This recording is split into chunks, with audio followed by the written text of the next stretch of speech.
SAC no es fácil hacer un recuento y yo no quiero tenerlos toda la mañana, porque si empezamos a hacer comentarios sobre el sector agropecuario desde el año 1871, cuando se fundó, tendríamos para varios días acá.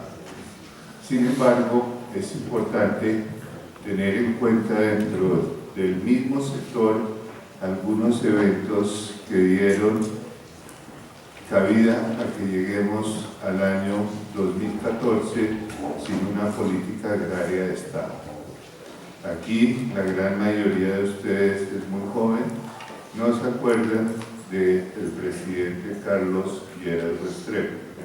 El presidente Lleras Restrepo fue muy famoso por algunas decisiones respecto al dólar y cómo se iba a ir devaluando gota a gota. Sin embargo, al país se le olvidó que él le dio un giro al sector agropecuario al decir que debería ser un país netamente industrial.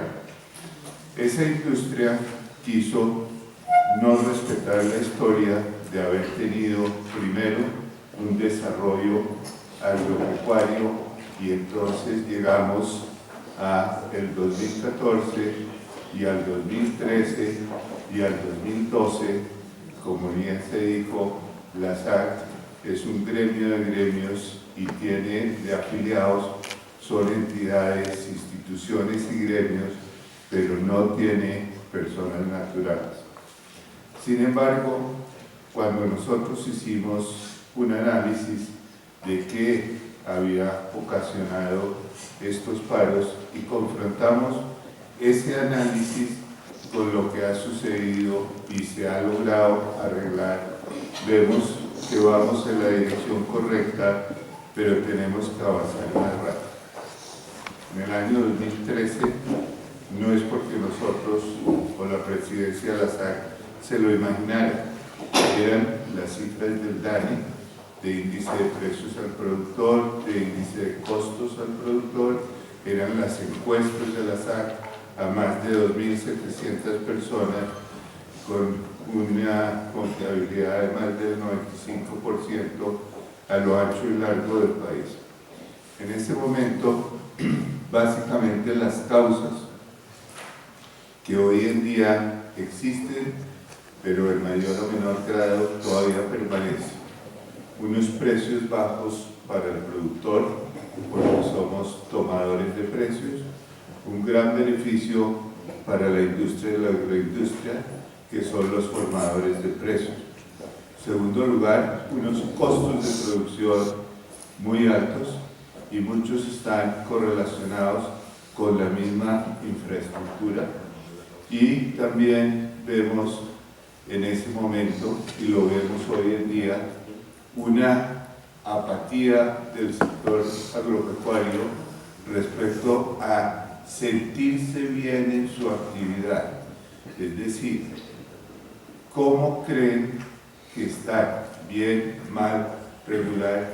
Y seguimos en ese pensamiento y los mismos encuestados, ya sean productores pecuarios, productores agrícolas, de cultivos transitorios, de cultivos permanentes, se sienten que su actividad está mal, que no es rentable, que es difícil entender un Producto Interno Bruto del sector agropecuario creciendo al 5.2 cuando su rentabilidad es negativa. Como cuarto punto, precisamente, la falta de lograr tener una coherencia final como país respecto al comercio exterior. Eso ha dado el mal uso de los tratados de libre comercio. Me explico. Al país hay que mirarlo en su comercio como un todo. Estados Unidos, Canadá, Unión Europea, países exportadores netos de alimentos, lo que es Japón, Corea, China, importadores netos de alimentos, y una serie de países de Centro y Suramérica que son relativamente neutros. A raíz de Alianza Pacífico hay que replantear las oportunidades y las amenazas del sector respecto a estos países. Entonces, vemos que paramos a mitad de camino.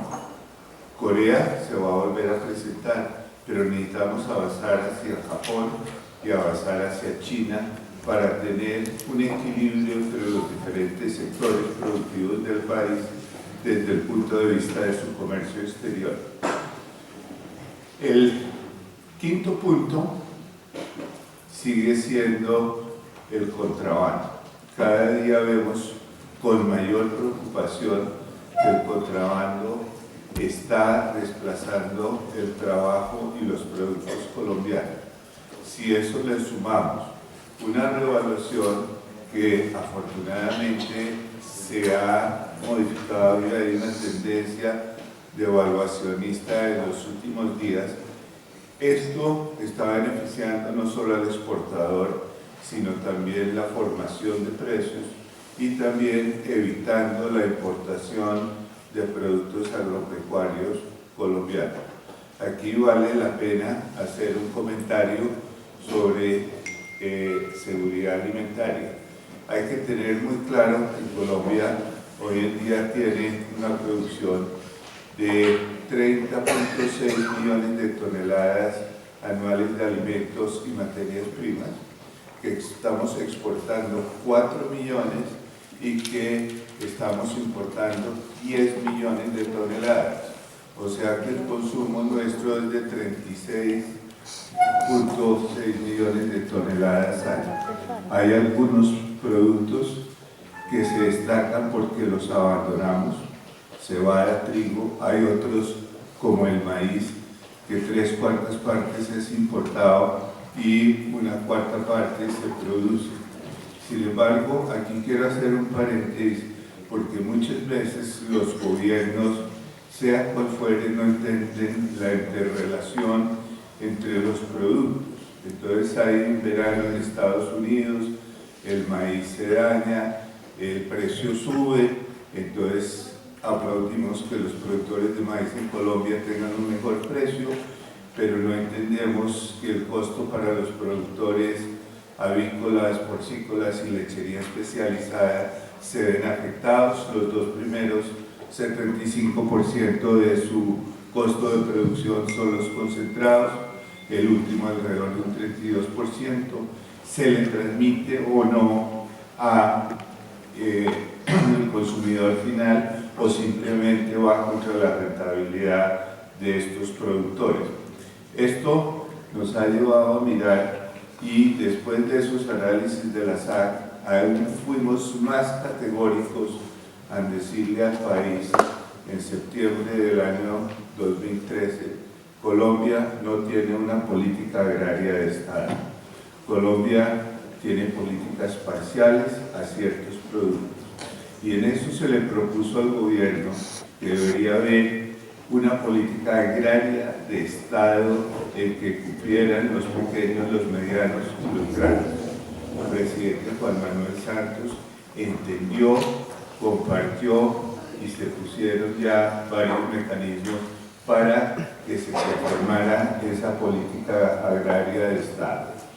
Nosotros vemos, cuando miramos estas enseñanzas, y es lo que no podemos permitir y debemos buscar para poder lograr lo que queremos en esta política, es que no se vuelva una discusión de lo formal contra lo informal, porque evidentemente el informal tiene unas rentabilidades diferentes al que está formalizado, cumple con las leyes vigentes del país.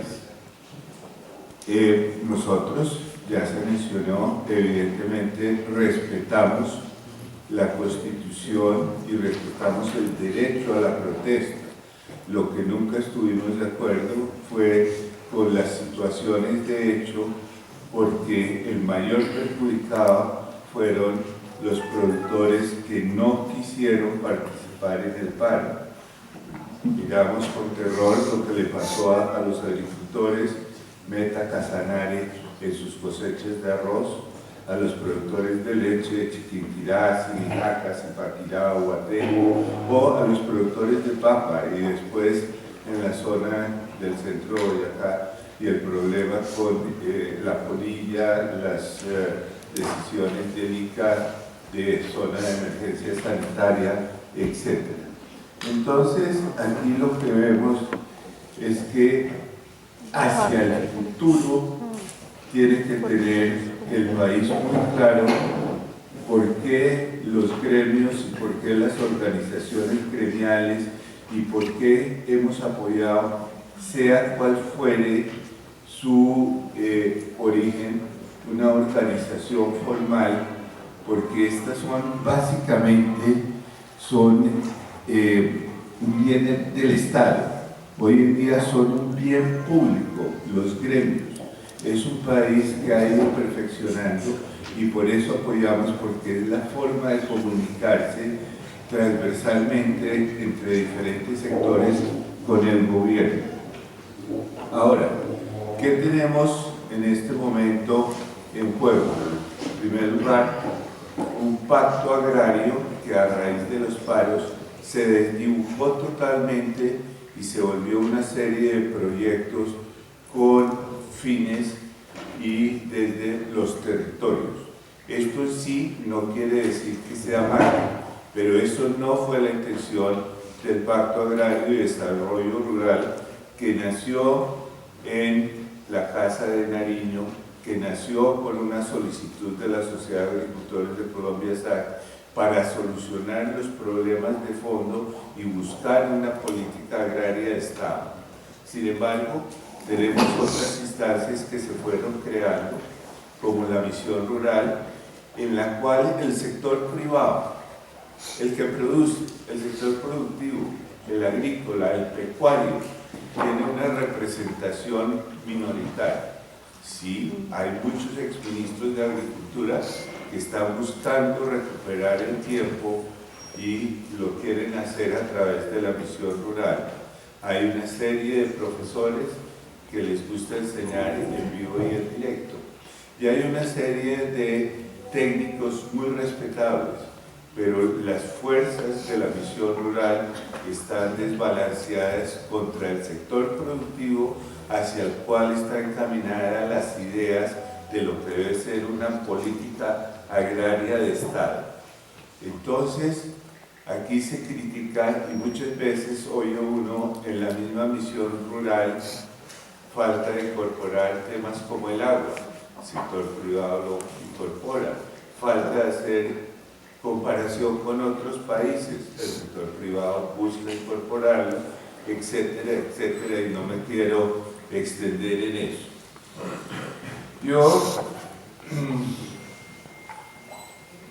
veo con gran preocupación, y la SAC lo ve con aún mayor preocupación, que todavía hablamos en una forma un poco simple respecto a los equilibrios entre la ganadería, la agricultura, la minería legal, la minería ilegal, el daño.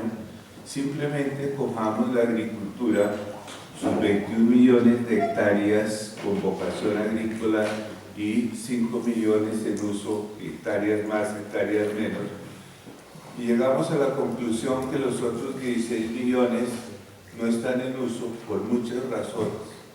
Una, no hay presencia del Estado, es decir, no hay infraestructura, no hay infraestructura de producción, no hay educación, no hay vivienda, no hay salud, y por eso es que estamos trabajando, y por eso es que la SAC ha insistido a morir en la interrelación entre el Ministerio de Agricultura y otros ministerios para poder sacar adelante una política agraria y una política rural. Cuando miramos por qué hay más ganadería que agricultura, también la historia nos enseña cuando el presidente César Pardo y sus ministros tomaron la decisión de abrir el país a la competencia internacional sin ninguna contraprestación. César Gaviria.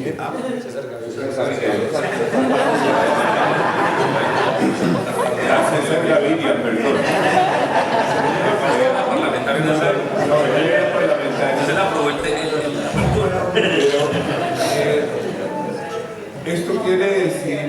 términos muy prácticos que sí me están poniendo atención. Gracias. Pero el presidente César Gaviria ocasionó precisamente que la agricultura colapsara. Entonces las personas fueron hacia la ganadería. Estas responsabilidades políticas desde la economía agrícola muy pocas veces se estudian, pero son una realidad. Entonces las personas con tierra en un momento dado abandonaron la agricultura y pusieron ganadería de carne o ganadería de leche o se fueron a la avicultura, porcicultura. Entonces aquí entramos en los conflictos del uso de la tierra, no en el sentido de si debe ser para agricultura o ganadería o para qué en sí la tierra, sino lo que se hace sobre la tierra. ¿Es rentable o no es rentable? Y aquí creemos, y el país cree, y en el sector urbano creen, que es prohibido hablar de rentabilidad agropecuaria. Ustedes ven los informes de los periódicos, de las revistas, de los noticieros. El banco tal tuvo tantas utilidades y aplaudimos. La industria tal tuvo tales utilidades y aplaudimos. Y cuando dicen tal agricultor tuvo unas utilidades, claro, abusando de los precios, está en contra del pueblo colombiano.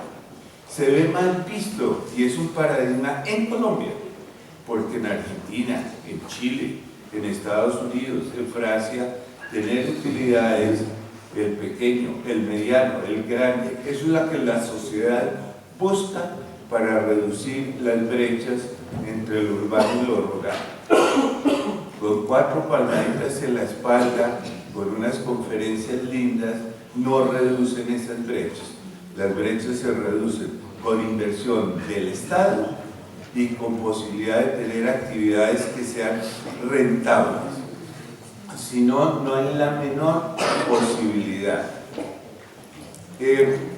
Nosotros, como gremios, hemos visto, y ustedes, no solo mis compañeros de este lado, sino los periodistas, los comunicadores, son realmente la expresión del Estado social de derecho y uno de los grandes valores de la democracia moderna. Hay que ver lo que se sucedió en países como Venezuela, que acabaron con la gremialidad. ¿Cómo empezaron? Poniendo de presidentes y gerentes de los gremios, amigos y personas incondicionales con el gobierno. La democracia es poder hablar, opinar con educación, con respeto, como estamos haciendo hoy aquí sobre las diferentes situaciones, sobre lo que creemos que ha pasado, lo que no ha pasado en un sector agropecuario. Yo sí quisiera, porque en varias ocasiones tomamos ese tema del rol de los gremios y de un gremio que es muy diferente a otros, como la Sociedad de Agricultores de Colombia, la SAC. Evidentemente, nunca hemos intentado representar a los que no están afiliados a la SAC, y los que están son los gremios, son algunas entidades adicionales. Se menciona, por ejemplo, el hecho, la Federación Nacional de Cafeteros nació de la SAC y es un gremio afiliado a nosotros, que ahora las personas que estaban en dignidad decidieron entrar dentro de esa formalidad para cambiar y buscar lo que quieran. No se debe hacer con situaciones de hecho. Nosotros aplaudimos eso.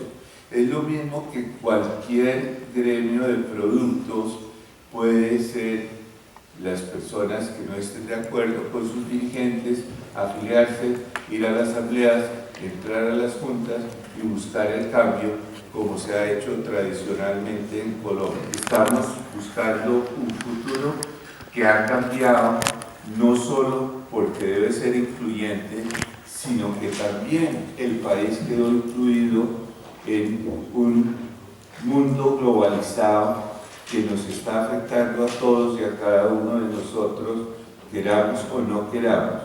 Entonces, vamos a buscar ese cambio en una forma ordenada, que es a partir de una política agraria de Estado dentro de la política rural que trascienda a los gobiernos, que trascienda al presidente, a los ministros, al viceministro también, qué pena viceministro, pero no podemos seguir cambiando.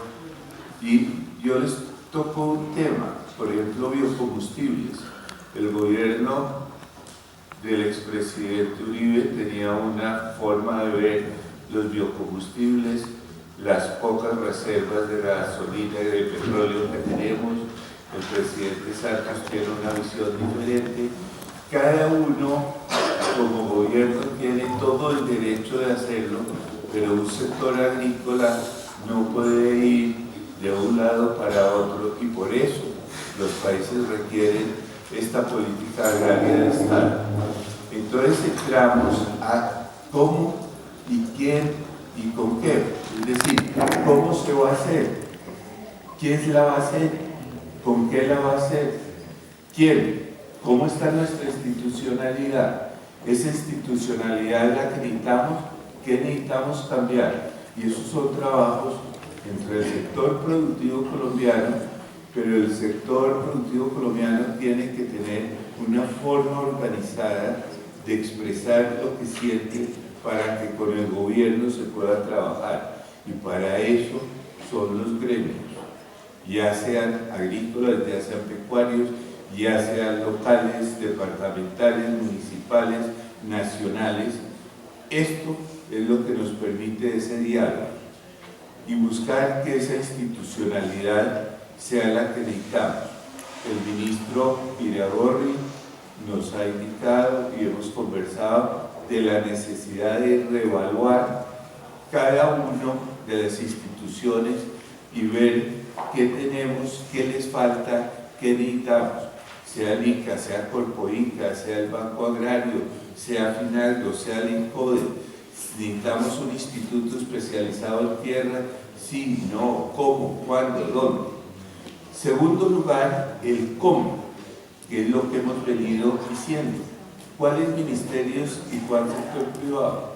A mí me sigue preocupando que siempre dejamos solo al ministro de Agricultura y Desarrollo Rural tratando de solucionar los problemas de las carreteras, los problemas del agua, los problemas de educación, los problemas de vivienda, los de salud, los de biocombustible, incluyendo los de defensa. Y entonces los demás ministerios deben empezar, si queremos, como se dice, que el agro es el futuro, y si no lo tenemos, entonces, ¿qué porcentaje de los presupuestos se van a dedicar específicamente al área rural? Nos decía Planeación ayer, 82% del país es rural. Nos decía Planeación ayer, el 30% de la población colombiana es rural. Entonces aquí tenemos que ver cuáles ministerios y con cuál sector privado.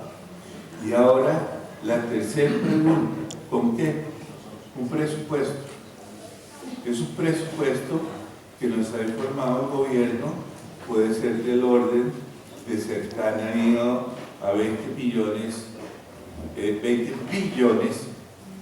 en los próximos 4 años.